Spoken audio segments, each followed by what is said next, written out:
Hello everybody and welcome back to another video here on Cobblers Vlogs, where the Cobblers have just beaten Ipswich Town by 3-0. It's a very strange feeling after this one because obviously fantastic, 3 goals, 3 points, clean sheet, brilliant stuff from the Cobblers. Really pleased that they won, but at the same time the other results tonight have not gone our way.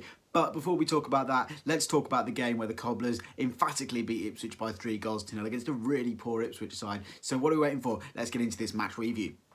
So as we've said, a fantastic win for the Cobblers tonight. As much as it probably won't help much in their bid to survive, it keeps them in that relegation fight just. I think, just overall it was a pretty shaky start. Ipswich looked good, they looked good on the ball, they looked like they were going to come and take the game, just impose themselves on the game, pass it around us, and they looked really good. And the Cobblers, Joseph Mills got that corner after 8 minutes, whipped it in, Peter Kiyosaki, bosh, with the header, gets us the opener, and then about 10-15 minutes later the same thing kind of happens again. Mills floats in the corner, Kiyosaki, bosh, unmarked header, goal.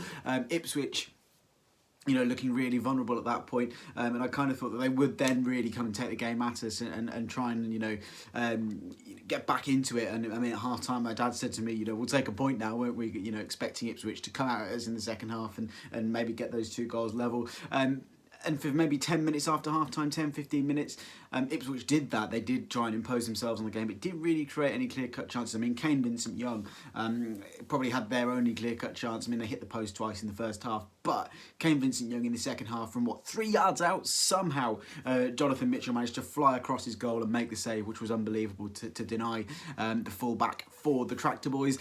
So really good goalkeeping, and that's the sort of fight, commitment and passion that we need in a relegation fight. And while the Cobblers are, giving it their all and all this kind of stuff that's banded around, that's their job, that's what they're paid to do. Giving it your all is things like what Mitchell's doing, flying across that goal to make those sort of saves, flying into these challenges, chasing after every ball, not just doing the best that you can. It's that extra 110%, that's the 10%, the flying across the goal, these challenges, that's what gives you that 110% rather than just 100%. So really good from the Cobblers. And then the third one, holy moly, the Ipswich keeper, Thomas Holy, having an absolute howler at the back with a really poor clearance, which Ryan Watson got on the end of, and most people would have scored that from 25 yards out. So really pleased with the Cobblers getting a win tonight, but results haven't gone our way. Wimbledon have won. Wigan have won as well. Not looking good for the Cobblers in terms of those results. I think the gap is now 3 or 4 points, despite winning tonight. So it's the same as it was kind of pre-kickoff, which is a shame. But we go to Gillingham on Saturday. That's going to be a really tough game. We'll get some Gillingham fans to tell us all about the Gills at the moment. Gillingham, I think, won or are winning against Peterborough tonight, which will put them right back in the hunt, I think, for the playoffs.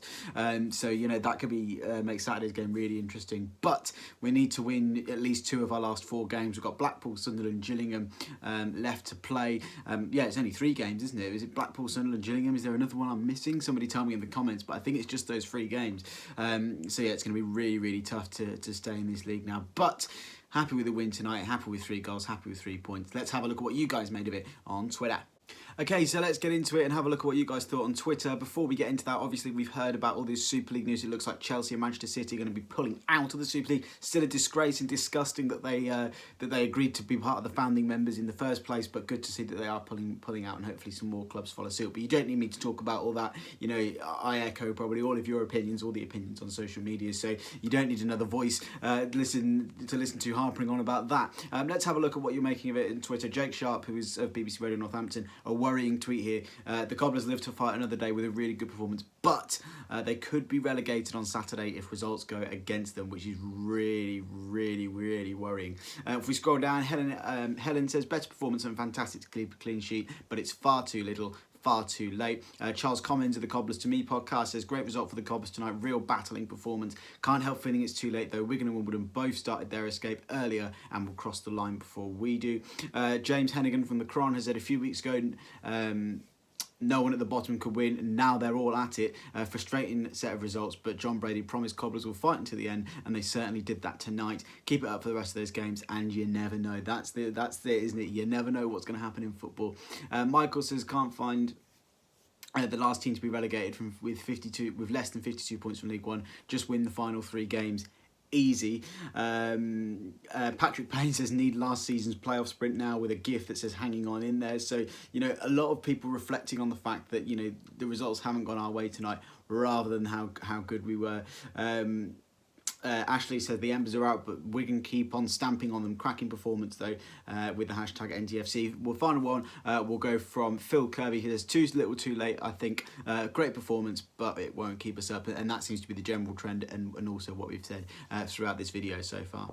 So that's going to be it from me. Let us know what you guys thought of tonight's game. Is it going to be too little, too late? Personally, I think it is. Obviously, as Jake said, the Cobblers could get relegated if they lose on Saturday and results go against them. So you never know what's going to happen in football. There's still that chance of us being able to stay up. Hopefully we can.